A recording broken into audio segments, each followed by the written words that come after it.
উত্তরাতে milestone স্কুলে যে মর্মান্তিক বিমান দুর্ঘটনা ঘটেছে, সেখানে আমাদের যে কোমলমতি সন্তানরা মারা গেছেন, যারা আহত হয়েছেন, তাদের জন্য আমরা 1 মিনিটের নীরবতা পালন করেছি, একটা শোক প্রস্তাব গ্রহণ করেছি, ওখানে আমরা দোয়া করেছি।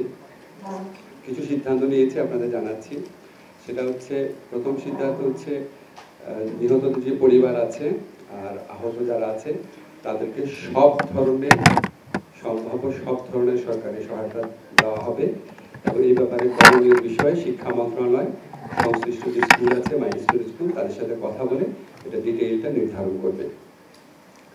সেকেন্ড, আমরা যে সিদ্ধান্তটা নিয়েছি সেটা হচ্ছে যে আমরা আগামীকাল সকল ধর্মীয় প্রতিষ্ঠানে আমরা যারা নিহতরা আছেন, আমাদের যে কোমলমতি সন্তানরা প্রাণ হারিয়েছেন, যারা আহত আছেন, তাদের জন্য সকল ধর্মীয় প্রতিষ্ঠানে আগামীকাল দোয়া করা হবে।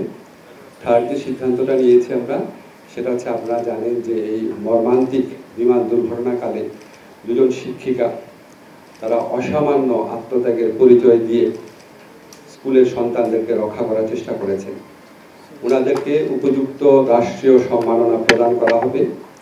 এক্স্যাক্টলি কি করা হবে সেটা আমরা খুব দ্রুত সিদ্ধান্ত নিব। এটা হচ্ছে উত্তরার ঘটনার মর্মান্তিক বিমান দুর্ঘটনার প্রেক্ষিতে সিদ্ধান্ত।